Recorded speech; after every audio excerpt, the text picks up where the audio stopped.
When I grew up mainly on the left, truly believing that fairness was the answer to everything and that it would solve everyone's problems.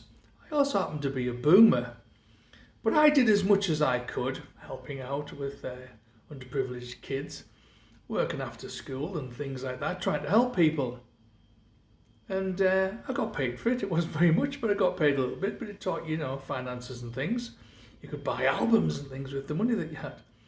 And I often wonder when I hear people say, well, if we shared all the money out, we'd all be sharing in the wealth. And I say, no, it doesn't. We'd all be driven to the bottom. There was somebody quite famous that said, if I put me and 19 other people in a lift, give us all £1. By the time we get to the top of this building, I'll have £20. I can't remember who said it, but that just shows you the sort of thing that some people can do to other people, or other people are quite happy to have done to them. I'm going to give an example. One of the reasons that the house prices went completely bonkers and that boomers get blamed is because they suddenly inherited money from their parents that they didn't have before. Now, you had the chance at this point to live like kings, but they didn't. And I know many examples of where this happened. For example, I'll give you one in Durham.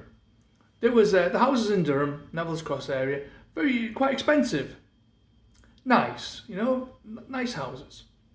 And somebody from Oxford came up and bought a house in that street. They were retiring.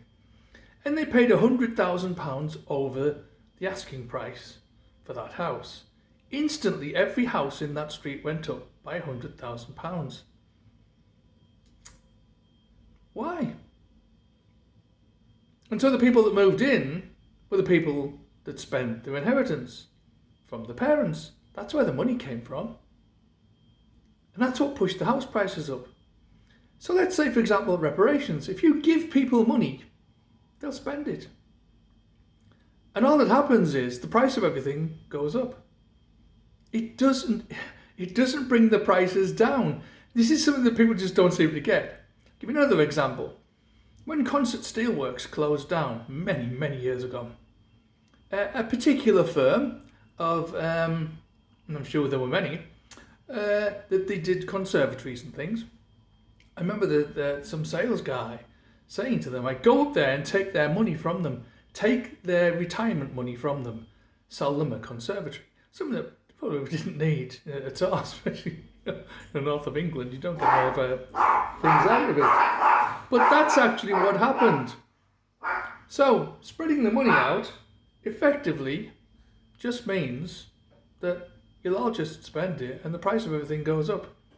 That's why it never works.